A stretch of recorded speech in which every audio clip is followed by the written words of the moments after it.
do not reflect those of the Evening Rush Network. Viewers' discretion is advised.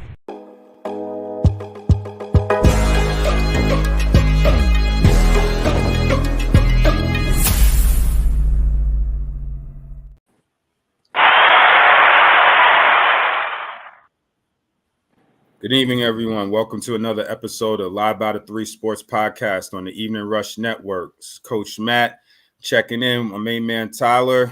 Another episode we got going here. We were off last week, but we're back at it. Ty, how you been, man? I'm good, man. How you been? I can't complain, man. Trying to adjust to this heat is weird. It felt like it was like 70 degrees last week, and then it just jumped up to the 90s. So can't complain too much, but I'm not a big fan of like the super heat. I'm good with my 70s, but it's about time. Summertime is here, so we'll see how long this lasts for. But it's a little bit slow in the sports world, but some couple of things going on that we can definitely discuss. But before we do that, Ty, please let the people know how they can continue to follow and support the show as we move forward. You can follow us on all streaming networks. You can download the app in the App Store, Google Play, Amazon Fire Stick, YouTube, anywhere where we're streaming, that's where we at. Yes, sir. Yes, sir. And please download the Evening Rush Network app so you can check out the other programming on there, music, fashion, entertainment, all types of other programs on there to keep you entertained throughout the week to pass the time and get some good information. So yeah, man, let's jump right in it. Like we said, it's NFL off season. It's the NBA off season. You got the NBA Summer League getting ready to start. Actually, I think it starts today, if I'm not mistaken. Today he's playing now. He's playing. Who's playing? OKC. Okay. Sixers. Is what's the name back playing? Holmgren. Is he playing? Because I know he was hurt last year. I didn't know where he was at, if he was using this for rehab or whatever to get some reps in. Okay. But in NBA, he is playing. Okay, good. That's good. So he can try to get his legs back underneath him after he was injured this year. So we'll see. Too. Okay. There you go. Hopefully his frame can support it. That's what real quick, as we talk about Chet Holmgren, because I think, Wembanyama, I think, they're similar builds. So we'll see, physically how he holds up. But he had a little injury last night in Vegas where, you would think a megastar celebrity, got a little starstruck, I guess, and try to run up on him and give him a hug. It's reported that Britney Spears was in Vegas and Wembanyama was in Vegas, obviously for the Summer League, and he was trying to go get some dinner. And Britney Spears apparently ran up on him to try to give him a hug, I guess for a photo op or something like that. And unfortunately for her, it didn't go too well. It's alleged that the security got a little rough with her, and it's alleged that she got slapped or hit or whatever for trying to run up on him and by the security. So it turned into a little thing, but that's I don't know. You would think that, I guess maybe she's trying to get back relevant or, get a photo op to boost. I don't know why, I don't get it, Yeah, I don't understand that one either. I mean, I guess maybe, and I'm not, I'm old, right? No shame in that, but it's just like, it's weird to me. It's like, in my head, I guess it's like Britney Spears. Like, why is Britney Spears running up on somebody to try to take a picture? It's kind of like 20 years ago. Like, it would have been the total opposite. But I guess, times change and, I don't know. I don't know what her plan was, but I don't know. It seems a little weird to me that Britney Spears would be running up on a 19, 20-year-old basketball player trying to get a photo. But hey, man, times change, right? So, but we'll come back to the NBA, and maybe we could check out what's going on with the Summer League. But I saw something real interesting that I wanted to pick your brain about. So in the NFL, the NFL Players Association, the director of it is DeMaurice Smith. And he's outgoing. He's no longer going to be the president of the NFLPA.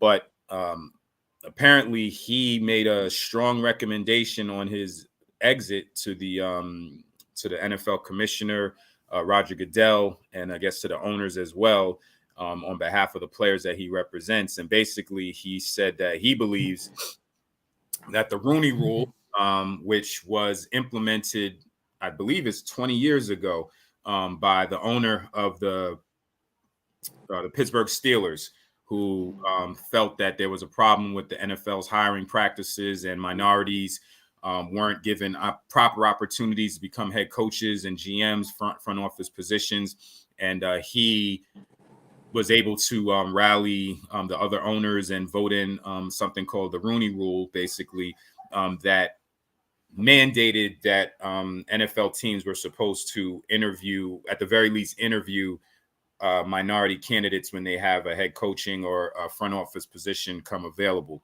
And it's been 20 years since it was implemented.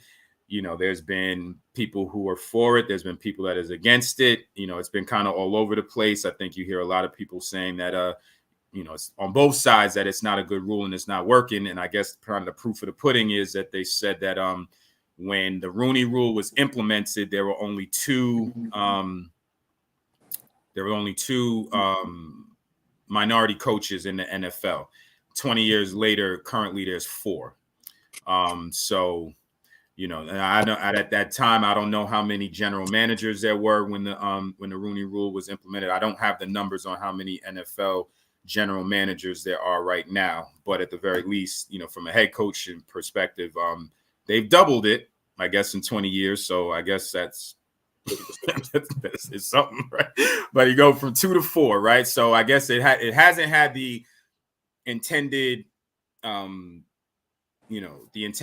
outcomes that when the rule was implemented, hasn't happened in the way that people think. And obviously, like with anything, people are circumventing it, whatever, but it just hasn't had the proper impact. And so his advice was, and he actually had 12 recommendations that he thought would help the process of getting more minority head coaches. So I have all 12 of them here, but just on the surface of of the rule, what are your thoughts on the Rooney Rule as it stands right now? Do you think, it's kind of hard to debate whether it works or not, from the numbers, but what are your thoughts on it as a rule and and all of that? I just think it's sad that they have to implement a rule like that. Number one. Very true. Number two, I don't think they did a good job in enforcing it with the owners. So I think that's part of the reason why he made some statements. Right. Yeah, that's pretty much it with that rule. I mean, it's pretty much cut and dry. Mm-hmm. If you don't hold the owners accountable, where you can actually see what they're doing, right? It's going to be hard because you can't prove that they didn't go through the steps.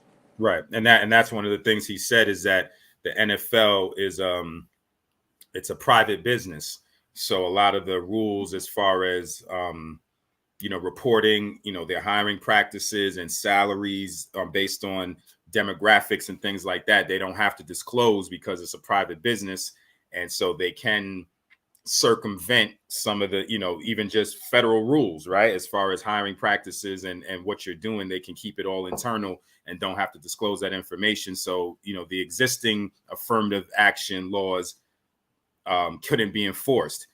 He also spoke to the fact that even though the recent Supreme Court ruling on disbanding affirmative action effectively federally wouldn't necessarily have an impact on the NFL either way, because they didn't have to follow affirmative action rules in the NFL because it's a private business.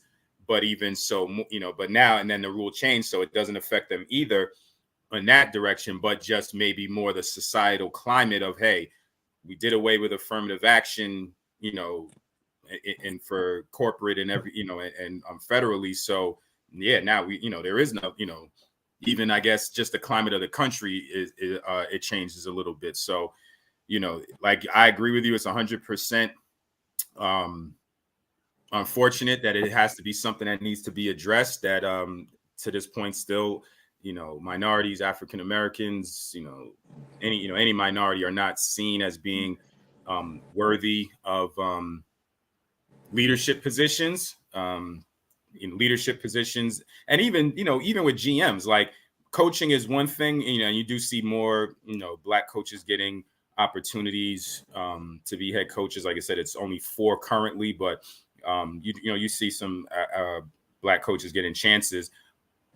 But from a GM standpoint, it's definitely lower on the totem pole, and that's leadership, but that's also, I think that it's something that's looked at as a mark of intelligence if you can, create an NFL roster and manage the salary cap, over those different things. So it's seen, it's leadership, but it's also intelligence to be able to have that position. And unfortunately, we are not always viewed as being capable of doing that.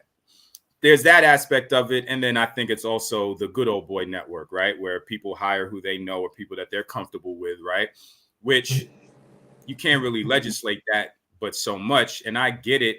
But if you only surround yourself with a certain type of people and you only know a certain kind of people, then things will never change. And that's not just in sports. That's, in anything, and that's why affirmative action is what is important, to break some of that and give other people a chance, not just in academics, not just in sports, in any walk of life. I always look at like just simple stuff, and I'm, talking about sports, but if you just look at any job, construction jobs, if there's a city job where they need to fix a pothole, if the person in charge of that city department knows somebody that's had, been doing business with for a long time, or they know somebody that does that type of work and they're not a minority, then when is a minority contracting company ever going to get a chance to get that bid? Unless you put in something in place for them to get it. So it's across the board thing. And it's really unfortunate what the Supreme Court did, but we'll stick to sports for now. So I'll just read a couple of the things that he said might help, and maybe we'll take it one by one just to see what you think. So he said, changing the current hiring free-for-all system by requiring all coaching, senior, and executive positions be posted and held open for at least 30 days. And then one of the things that they spoke on is making it that the positions have to the interviews have to start after the Super Bowl, right? Because one of the things that they tried to say with an example of Eric Bieniemy, let's just use him as an example, very successful coordinator with the Kansas City Chiefs, but hasn't been, was talked about. He probably should have had an opportunity to be a head coach. But one of the things that they used against him was that some of the jobs that he might have been a candidate for got filled while he was still coaching, because the Kansas City Chiefs are making deep playoff runs and stuff like that. So he wouldn't get an opportunity to interview because he's still has a job to do. So that's one of the things that they talked about. Let me see. Eliminating the rule where you have to require to get permission to speak to a coach and offensive coordinator, defensive coordinator, or assistant GM, that you don't have to get permission, because that could be a holdup if the team doesn't want to release them or anything like that, or give permission. The league having an outside person to periodically audit all the team's hiring processes and publish an annual report. Requiring the NFL's chief diversity officer to develop league-wide job descriptions. Adopting strict and significant punishments for teams that are looking to skirt the rules by just doing maybe sham interviews or something like that. And the fine starting at $5 million. I don't know how much the fines are, or what the fines are, or if there's fines even for teams that are trying to go around the rules. Eliminating nepotism, right? That's one of the things I talked about is, if a GM just hires his sons or whatever, or his family members, and that doesn't give other people an opportunity. Again, nepotism is something you see in all walks of life. But, it's tough to legislate that. The NFL, which I didn't realize the NFL coaches don't have a union. And that's one thing that they talked about is the NFL allowing coaches to unionize, because then if the coaches have a union, and they could potentially fight for these type of things, especially if you have a lot of assistant coaches there in the union, then they can fight for these type of things.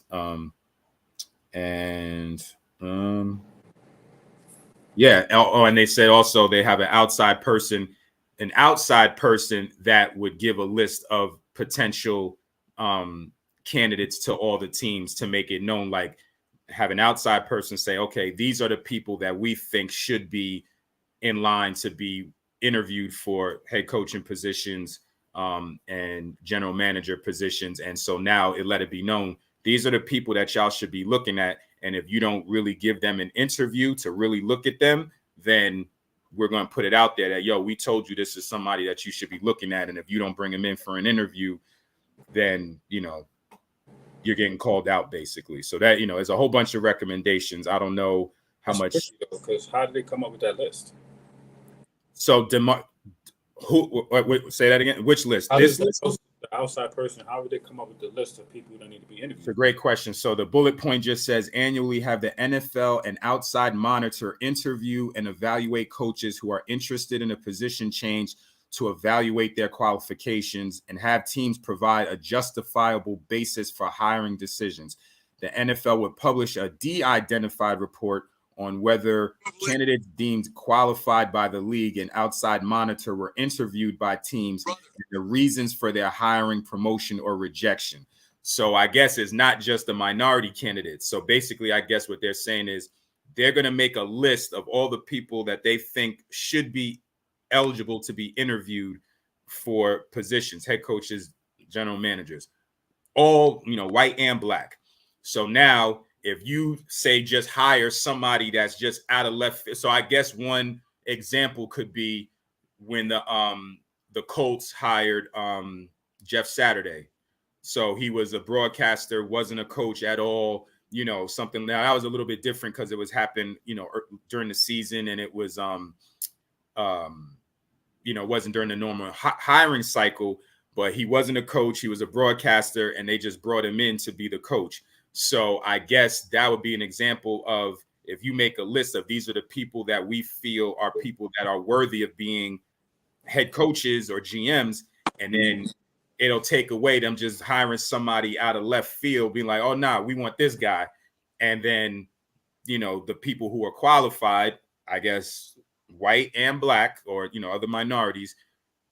Now, if you have this list and you say, no, that person that you just brought in, they weren't on this list. So we don't feel that they were qualified. So now, again, will the NFL owners go for that? Somebody telling them who they can hire, you know what I mean? Because that's what a lot of this stuff is going to come down to.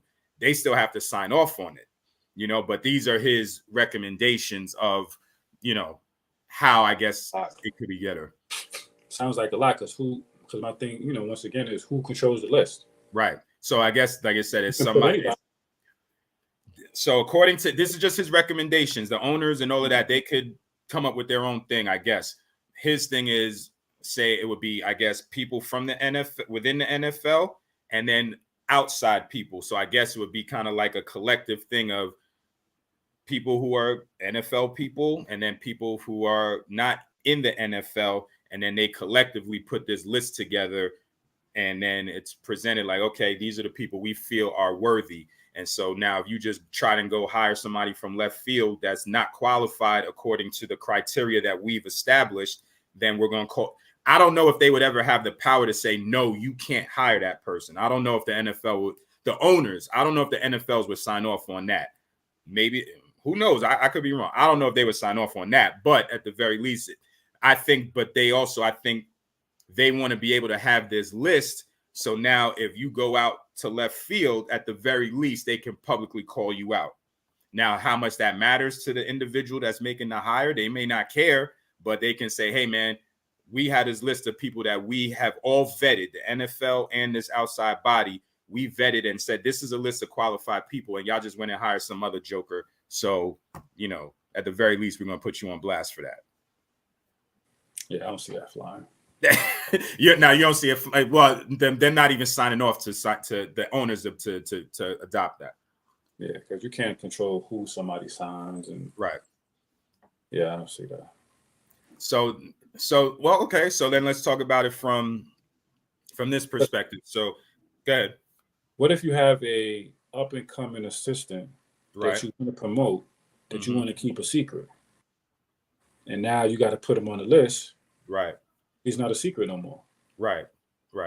You know what I'm saying? So I don't know. I don't think that I don't see them going for that. You know? Right. Right. Yeah, I mean it's tough. It's tough because like you said, it's a private business, and I don't know. Like I said, number one, the owners would have to agree to all of this, so that's the one obstacle. I don't know what they would go for, what they wouldn't go for, but to address and if you really look at it, the NFL is the only league that really has this problem. The NBA doesn't have this problem. Major League Baseball, that's a little bit different. Obviously, hockey's different, but football is really the only one that has this issue. Mm-hmm. Okay, let's start there. Why do you think that is? Like, what's the difference? Why do you think for the NBA is a younger league? The ownership might be a little bit younger, but just in general, like, why do you think let's just use the NBA where the players are majority black, just like in the NFL, the players are majority black. Why do you think the NBA doesn't have these issues, but the NFL does? Because I think that the league is dominated by us, NBA. You know what I'm saying? I don't think it's like that with the NFL. From which perspective? Which perspective? I think there might be more African American athletes in NBA than the NFL. You don't think so? There's still. I don't know what the numbers are, but I think that the NFL is majority black. Now, at certain positions, obviously, you're gonna have more. You're gonna have more white quarterbacks. Certain positions. I don't. You could do the numbers, but I think overall, because if you look at a team of 11, right? Let's just say on both sides of the ball, you might go say 50-50, or even maybe you might be majority white. Say like on the offensive line. Even tight ends. Quarterbacks probably mostly still white. Wide receivers pretty much all black. Running backs pretty much all black, right? Then you go to the other side of the ball. Defensive linemen majority black. Linebackers majority black. Corners majority black. Safeties majority black. So if you just go from now punters, kickers, quarterbacks, offensive line, some tight ends, you're going to have, mostly white, I wouldn't even say mostly white players, but you're going to get, I would say the most numbers of white players at that position. But so I think the NFL as a whole is majority black from a player perspective. They have 56% African Americans in the NFL. Okay. So, 73 in the NBA. Right. Okay. Yep. That makes sense. So, I guess because it's private, mm-hmm. It's like you said earlier, the good old boys club. Mm-hmm. It's like how like get into the golf club, the golf resorts. For sure, yeah, for sure, yeah. The country club, the board of trustees, you gotta get voted in, all of that. Yeah, I get that, but it just seems like the NBA doesn't have an issue with having black head coaches, having blac GMs, you know what I mean? Like the ownership. I think the owners are more flexible in the NBA than right. I would say that too. I feel like the NBA, it's more new money.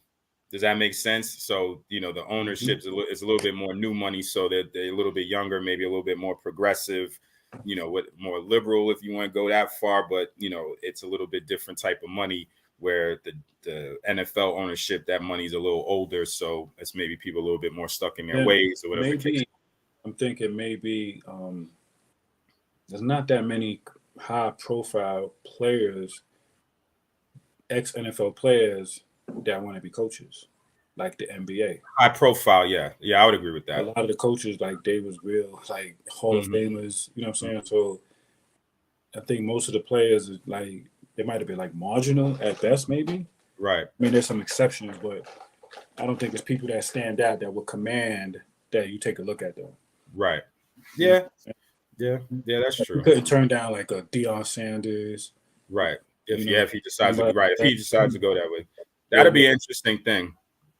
That'll be an interesting thing if he, say if he does well at Colorado and then he decides, I want to go to the NFL. Be interesting to see if not to say if people would hire him. I don't know if I would go that far, but if he decides to do it, would he run into the issue of, but certain teams, like, but it's weird because it's like certain teams don't have a problem with it. And then you don't know if other teams have a problem with it, but then you can look at their history and say it's never happened. Mm-hmm. You know what I mean? Like, so like the Eagle, for example, the Eagles have never had a black head coach in their whole history. Never. And they're one of the oldest teams. No, that's not true. That's not true. Was Dennis Green the head coach of the Eagles at one point? No, he was the Viking. The Viking, yeah. So I think the Eagles have never had. The Giants have never had one. Giants have never had one. And they. So put it this. Let's just look at it from that perspective. The Giants is one of the oldest teams in the NFL, right? One of the founding members of the NFL. Never had a black head coach. The Jets were in the AFL. Franchise started afterwards. The Jets have had 2 black head coaches. So, like that's just an example right there. Same like city. Cowboys, Washington, Baltimore, Giants, and the Panthers. Never had a black head coach. Right. Yep. So there you go. And say that list one more time. Dallas. So that's one of the oldest franchises. Baltimore. Okay, they're fairly new, but Baltimore was the what was the rate? Where did that franchise come from? Indianapolis. Was it? Yes, they were right. They would have right, and then they brought the team back. Right. Yep, you're right. Yep. Yeah. The Panthers is a new franchise, but yeah. I mean, it's that's the Giants. The Giants have been around since 1925.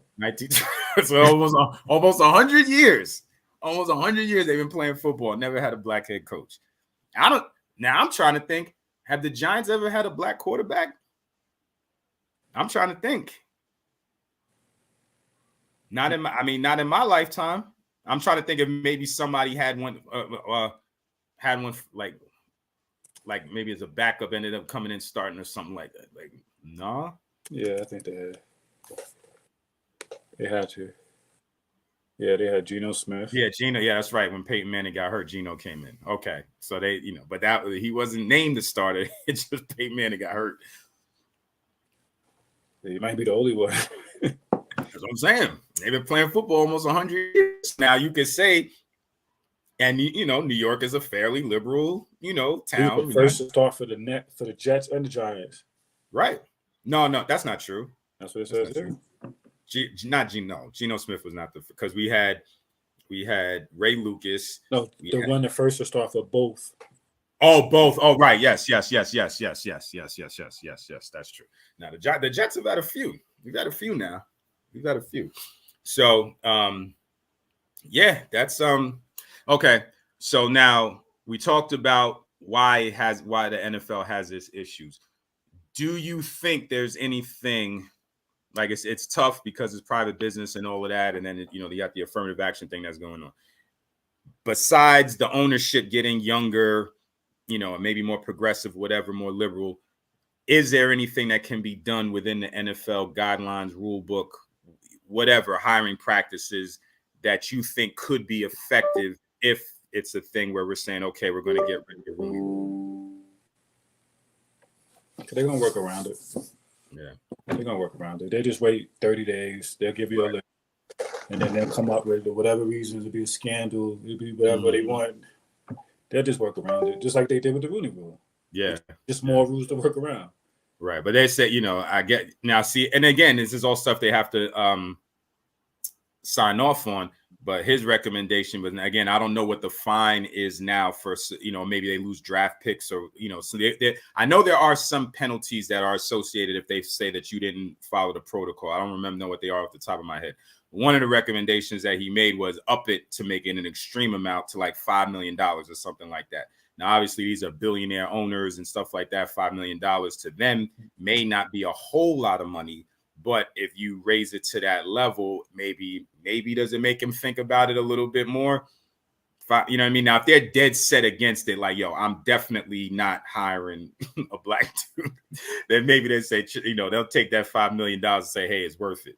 But maybe if they're on the fence or maybe whatever, maybe at least they'll get, maybe it's not from a racial perspective. Maybe they just look at it and say, hey, I really like this guy and I want to hire him. Forget about the Rooney Rule or whatever this new thing is. But if you say, hey, but it's going to cost you $5 million to do it, maybe, you know what, maybe it makes them pause a little bit and say, okay, let me bring somebody in to interview him. And then that person comes in, knocks their socks off, and then they're like, you know what, maybe I got to consider this a little bit. They have 26 men, 26 black head coaches in a 102-year history. That's about 25%. And you said that, so it's about 25% of all head coaches have been black. And right now the league is 50%. All have been black. 26 total. Right. Out of 100, and out of 122 years. Yeah. Right. Yeah. So that's less than that. Yeah. Yeah. That's less than that. Yeah. Wow. Yeah. And the league is, what'd you say, 54%, 56% black now? Mm-hmm. Yeah. Okay. Well, we'll see. We'll see. Yeah. So, I mean, that was his recommendation. We'll see. So yeah, why don't we jump to halftime, and then we'll regroup, and we'll take it another direction on Live by the 3 Sports podcast on the Evening Rush Network. Hey, what's up, you guys? It's your girl, Chrissy, here to let you know that the Evening Rush Network now has an app. Yes, an app, you guys, so you can stay connected on the go and watch all your favorite podcast shows. You can download the app at Google Play Store or Apple iTunes. So spread the word. Tell a friend to tell a friend. Also, if you're looking to start a podcast and really don't know how, well, hit us up at the Evening Rush Network at gmail.com and inquire about time slots, pricings, and everything you may need to get started. We got you. Join the winning team, the Evening Rush Network. And also, download that app. What are you waiting for? Get to it.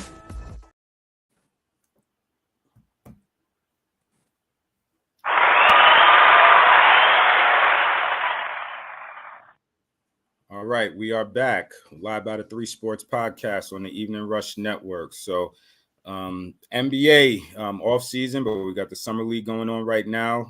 We talked about some of the free agent stuff that happened a couple weeks ago. So it's been, some signings coming in, trickling in a little bit, some veterans, some guys moving around a little bit, some guys getting a little bit of a bag, but the big free agent names have been pretty much signed and everything. So you never know, things happen, change, all the time. But from a trade perspective, we talked about this last time, when we were looking at the draft, Damian Lillard. So a couple of days ago, I guess it was, he went into the Portland and he requested a trade. Said, he was asking for more veterans and things like that. Didn't feel that they were going in the direction he was comfortable with. And they drafted a point guard in the draft. So he feels they're going in a different direction. So he requested a trade.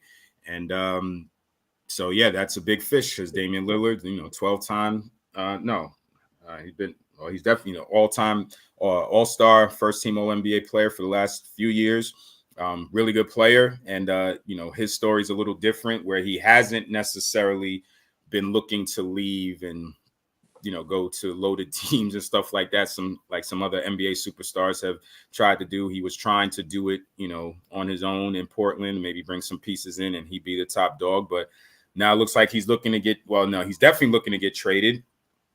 And his agent, I believe earlier today, made it known that he wants to, the only team he's interested in playing with is the Miami Heat. So the first thing with that is, I guess it's a good decision because I guess what they're trying to do, his agent is trying to control the market and say, hey, even if some other team is willing to give up more players, draft picks, whatever the case is, than Miami is, the Heat, the Trailblazers shouldn't make that trade because he doesn't want to go to your team. He only wants to go to Miami. So maybe they're trying to control what other teams are willing to offer the Trailblazers to kind of force their hand to trade him to Miami. And hopefully Miami for their side of things, Miami has the best offer on the table, and that's where he wants to go. So we'll see how that strategy works out. I don't know. It's similar to what we talked about a little bit with Chris Paul getting traded to the Warriors and how that happened. And you made a good point saying that maybe the way they did treat Chris Paul like that, just traded him while he was on a flight, didn't even tell him, was an indication of how Phoenix felt about Chris Paul. And so that's why they did that like that. So it'll be interesting to see how Portland handles this. Will they accommodate him and send him to the team that he wants to go to? It's on, the other conference. So he'd be going from the Western Conference to the Eastern Conference. So you could say maybe there's not conflict of interest from that perspective.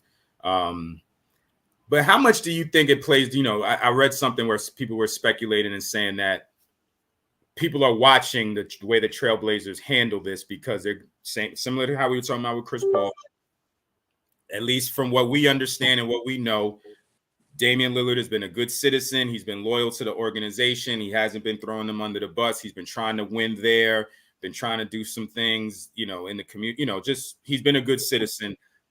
And he's tried, at least from what we see, has tried to do right by the organization. And now he wants to move on. So they said people are watching to see how Portland handles him, like other NBA players, I guess how they view the ownership in the front office. Like, are they going to treat him right, basically, now that the relationship is over? How much do you think that plays into their decision making? Like, do you think they care? Do you think, ultimately they're going to try to do what's best for them? But do you think an NBA team is specifically going to try to not do it for maybe Damian Lillard, but maybe more so for how they will look to other players, other agents, whatever, and how they handle this situation? You think that factors into it?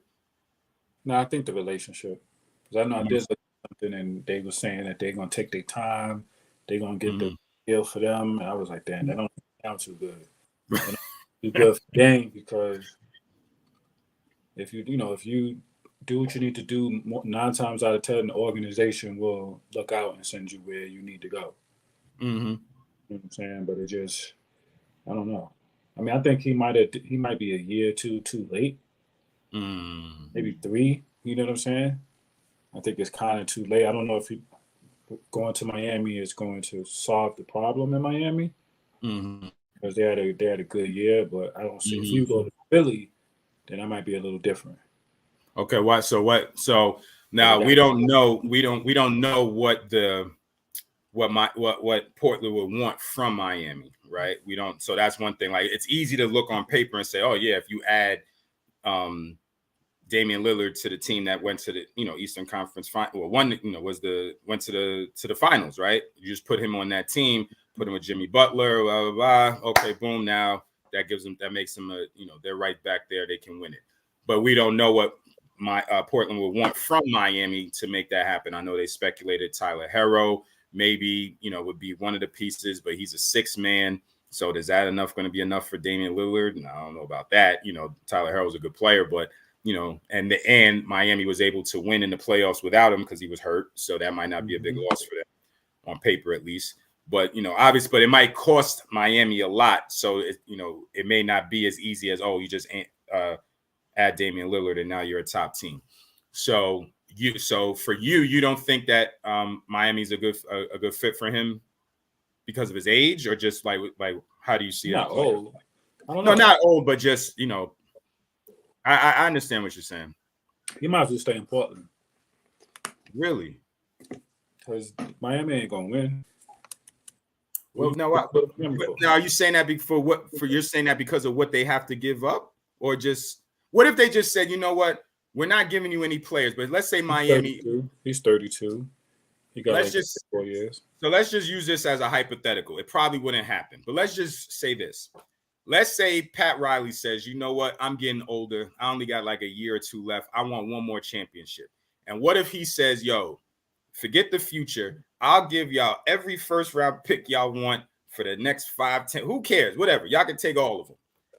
I don't want to give up too much from my current roster. Maybe some role players, maybe Tyler Herro, but I'll give y'all like the first round pick for like the next 5 years, whatever it is, and doesn't lose too much off the team.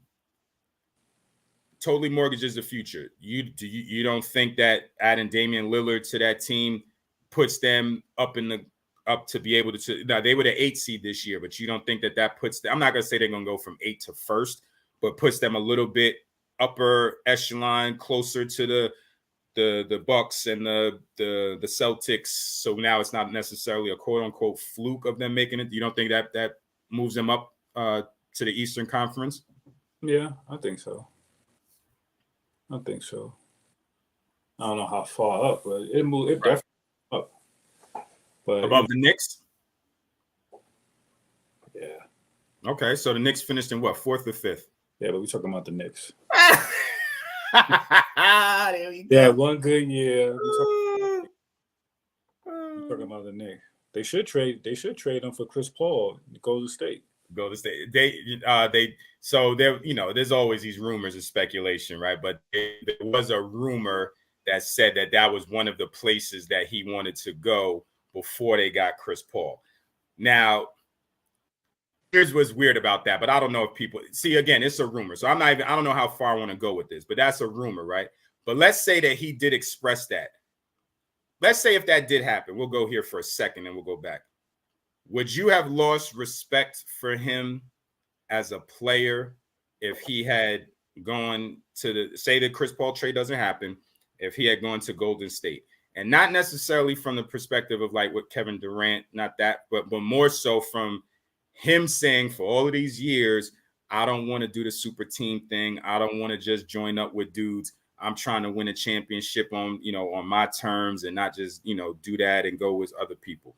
If he had flipped that and accepted a trade to go to Golden State, would you have respected it? Say, hey, this is what he got to do. He did his time in Portland. Or would you have looked at it like that's not what you were saying before? No, I mean, I look at it the same way like I'm going to Miami. Okay. You should have. I mean, you just got to be careful what you say out in the media because unless you want to live by it forever. Right. What's his name? Paul George was talking about that. He was just like, right. What happened to that? To that energy before. Yeah. And so it's Miami. They got to be him. It'd be what's my man name? What's his dude name? They got a little big 3 too. What's his name? You talking about Bam? Bam and what's the dude, man? What's the dude? Oh, I can't forget his name. What's his name? What position you play? The 2. Not Jimmy Butler? Jimmy Butler, yeah. Oh, okay. That's like a big 3 too. Yeah, absolutely.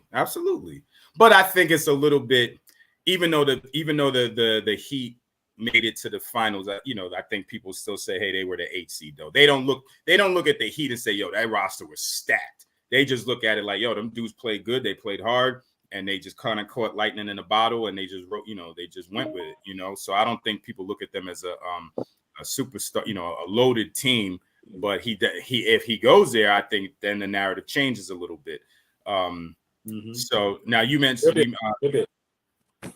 Okay, so right, so you think they could get into the top 4 if he was to add them? So we got a couple of comments that said them gutting that team will kill them. I agree with that. Said so. This person, it just says Facebook user. I'm not sure who it is, but it says my Knicks ain't going nowhere until Thibodeau is gone. Okay, so he's not a Thibodeau fan.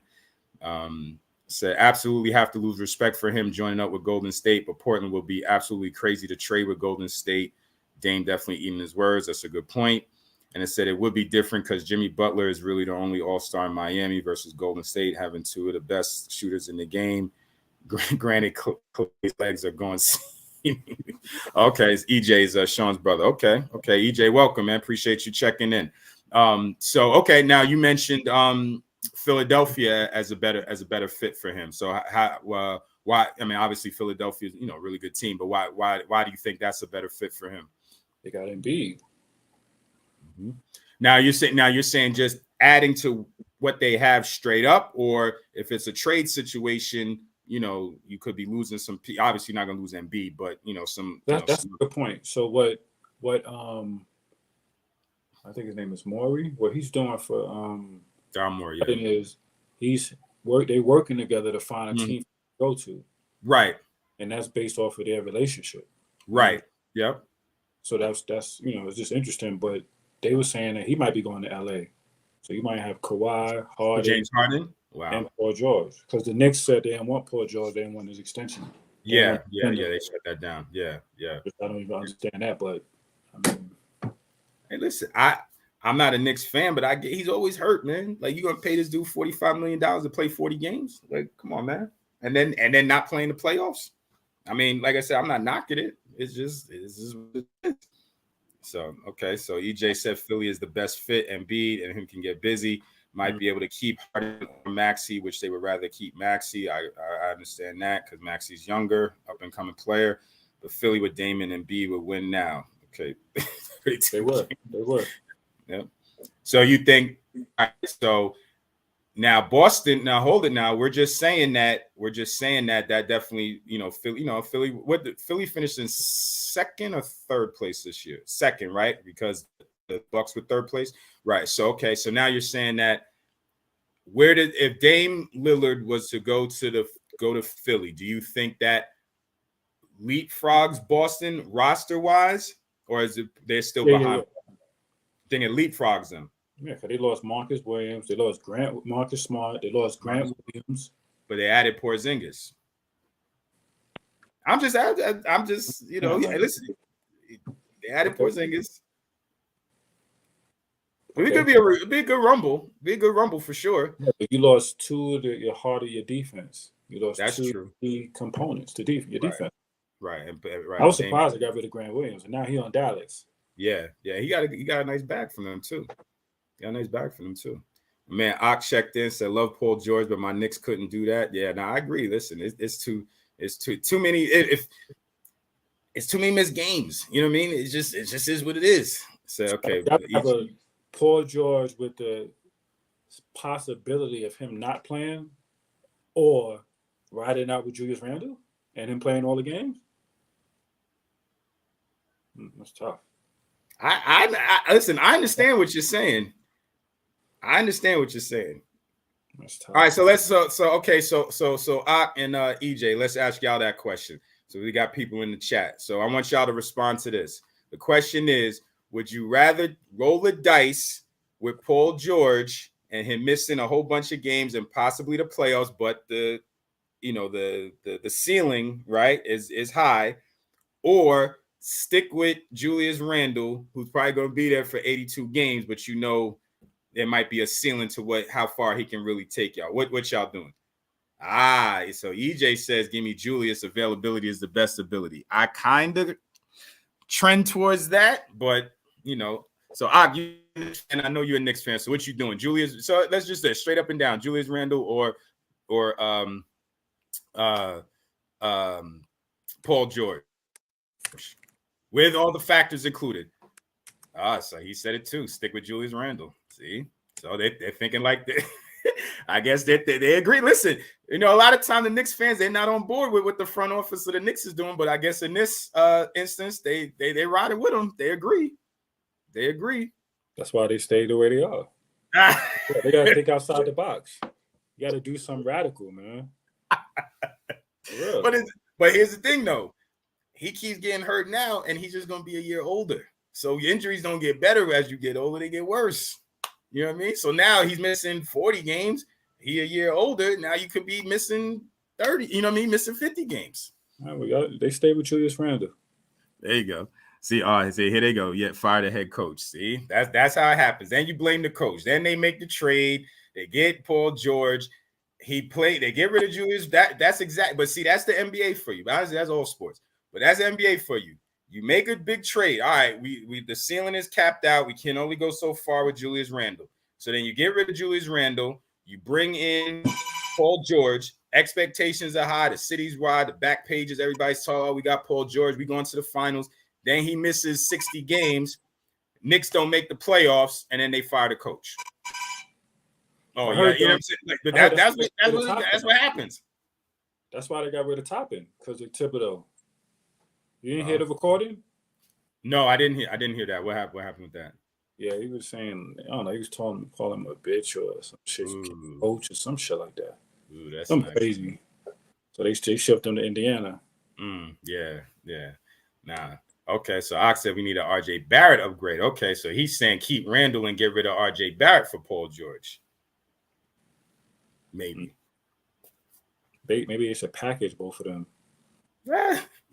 So Tibbs is on. EJ saying Tibbs is on his way out. Leon Rose can't protect his man's much further. He's a lame duck coach. We're gonna fire him this year. We let top. Oh, hold on now. See. Now, hold up now. See this, and maybe make this personal because because of my profession. But this dude got y'all in the 4th place in the Eastern Conference, right? He's a lame duck coach. You're gonna fire him after this year. Now you say we let Toppin go for peanuts. He's not the GM, he's the coach. Now, hopefully the coach is working with the front office, but you're saying they let him go for peanuts. That's on the front office, that if they were going to get rid of Obi Toppin or trade him, they should have negotiated a better deal to get more players or more picks in. That's not the coach's fault. Even if they agree, like, okay, we should move Obi Toppin, but that's on the GMs to get a good deal for the team. That's not his fault. So why are you going to fire the coach for that? That's not his fault. Is Toppin that good? I mean, they keep it. I mean, just well, right now. I'm a fan. No, I'm a fan. He's young. I think the part of the thing was they picked him high. What was he, 6 or something like that? 8. Yeah, it was the 8th pick. So, the Knicks usually, that's a high pick for them, a top 10 pick, lottery pick, right? So, he wasn't there yet, you know what I'm saying? But then development and all that, and then that's the crazy thing. They signed his brother though. Yeah, they signed his brother, right? And brother got I don't think he got drafted, but right, they signed him as a free agent rookie. Yeah, so nothing's okay. So now EJ and Ak going back and forth. So they said getting rid of RJ is nasty. He's only 22. We're going to regress. Watch. Nothing wrong with Tibbs to lose to an ATL team that was bottom 10 before Nate Mack got and out coached him. So they only can Obi because of the coach. He was a lottery pick. You don't ship him for 2 future seconds.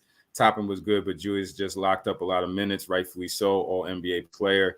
No development. Bingo, Coach Matt. No development. Same old Knicks. Okay. But here's the thing, though.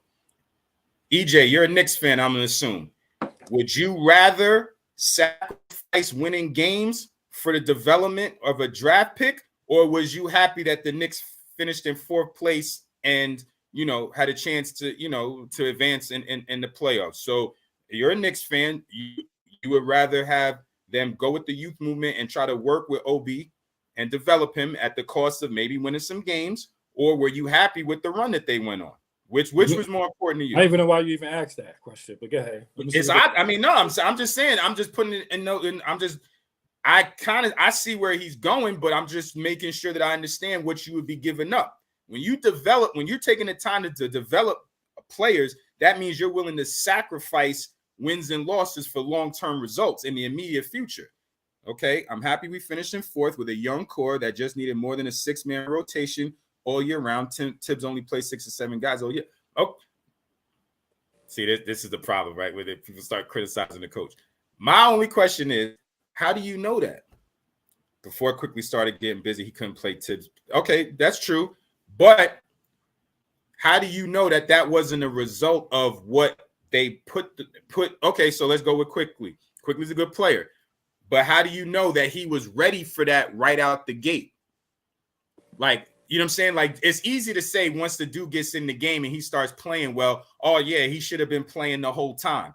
But you don't know what he was doing in practice. You don't know. They might have been in practices and the coaching staff is looking like, yo, this dude's not ready yet.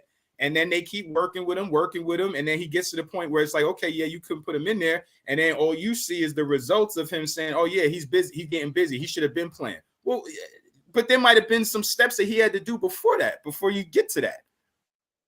You know what I mean? It ain't just, I'm going to just say this, and I'm going to get off my coaching high horse for a second. Coaches aren't in the business of holding people back. They put the dudes in the game that they think can help them win. What's that? True, though. Now, again, this is where I'm saying it depends on what direction you're trying to take the team. From what EJ is saying, you might be willing to hold the team back if your goal is to play somebody because you have a purpose of trying to develop them and you have a longer term plan. If you're saying, yo, we trying to win now, then you're going to put the dudes in that you feel comfortable can get it done right now. It's not experiment time. That's what teams that aren't trying to win do. Oh, we're just going to play the young dudes and try to develop for the future. That's a different mindset. That's a different philosophy of what you're doing. When you're trying to win now, you put the dudes in that's like, yo, these are the dudes that can win right now. And in development, yeah, we'll work on that in practice. But right now, we put the dudes in that can win. He was trending up. Look at them. Okay, yeah, absolutely. No, I'm not saying Obi's not good. I'm not saying that. I'm just saying that at a certain point, if you got to pick one, you either we're in development phase or we're in win now phase. You can't have it both ways. Of course, crunch time minutes, you play the vets, but you don't run dudes 38 minutes a game all season. Okay, that's fair. That's fair. So now, who's they gonna play though? There you go. You start looking down the bench. You start looking. You know what I mean? Like, you know what I mean? Like that. Like that's the thing. Like you know when the coach when you be asking for the sub and the coach be looking like, nah. Yeah, right, exactly. Like, put your hand down, man. You good. Yo, we got TV timeout. We got TV timeout. 45 seconds. You be all right. Come on. Finish 2 more possessions. I got you. Don't worry about it. Then they come to the bench and you screaming at the managers, get him some water. That's it. You know what I mean? Back up, give him some air. Yeah, see, here we go. He's too old school. That's true. But see, again, that's what they wanted because the Knicks felt like this is what we need. We need old school. We need, trying to discipline, trying to win now. There's very few coaches that you're going to get all of the above. Do they exist? Maybe, but you also got to look at who's on your roster. Okay, so yeah, quickly became a 6th man of the year candidate, but literally could not get on the floor until injuries hampered him. Spoelstra did that with dude in Miami. That's true. Yeah. You don't know if they're good. EJ, I'm gonna disagree with you on that, and I'm gonna say that you can think what you want about Tibbs being old school and all of that. He's obviously a somewhat of a good coach. If he felt quickly was ready to get busy like that off rip, he would have been out there earlier. I think what you see, and that's the whole thing. And I'm not disparaging Obi at all. I don't know what happened with that situation. But you can't. Here's the thing. If you give credit to the coaching staff for Emmanuel Quickly developing, so you're saying that, okay, Quickly was able to develop and get in there and get minutes. So, and you're saying that they didn't develop Obi. Well, what's the difference? 2 young guys. What's that? He's not that good yet. He's not even that good. No, but that's my point. You can't say that Tibbs doesn't know how to develop anybody because Obi didn't get much better or he was trending up. He didn't get better fast enough. He wasn't ready. Can't say that Tibbs didn't do a good job developing the young guys if he was able to get quickly to a point where he was in the game and producing good minutes. And it's not always apples and apples. I get it. You know what I'm saying? It's not always cut and dry like that. But you can't say that Tibbs don't develop anybody, and then Quickly comes along and plays well. Can't have it. Though. I don't think he develops anybody. Like develops. Okay, maybe that's maybe not. So here's the other question now. Who do we have at the 4? Isaiah Roby over Obi Toppin. Do you know Obi was the most efficient fast break finisher? Now we see. So and we have the other 2 most efficient make sense. I listen. That's just the nature of coaching. When things don't go right, you get all the blame. When they're going right, like so, he's not gonna get no credit for he was holding Quickly back. And I'm not a Tibbs fan. I'm not a Knicks fan. I don't care. I'm just calling it from my perspective. You know what I'm saying? So he did have Jimmy and Cat. He did. Okay. And Jimmy Butler's a pretty good player. Karl Anthony Towns a pretty good player. So he coached them guys for a little while. So he don't get no credit. Now all of a sudden, you know what I'm saying? To do 1 games, he's taking teams to the playoffs, but he can't coach. I guess if that's what. And they say I'm not defending. I'm not a Knicks fan. I'm not a Tibbs fan. I don't care. He walked right past his house. Wouldn't shake my hand, but So I don't know about the Knicks roster.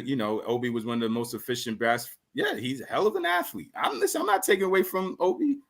Good young player. But if Tibbs felt he wasn't ready, hey, you're not ready. Who am I to question it? You know what I mean? Who am I to question it? But definitely appreciate EJ and jumping through and showing love and commenting. So please continue to support. We appreciate y'all, and we will we'll be back next week, hopefully with another episode of Live by the 3 Sports Podcast on the Evening Rush Network. This is Coach Matt signing off on behalf of my main man, Tyler, and we'll catch y'all again on the next one. Peace. Peace.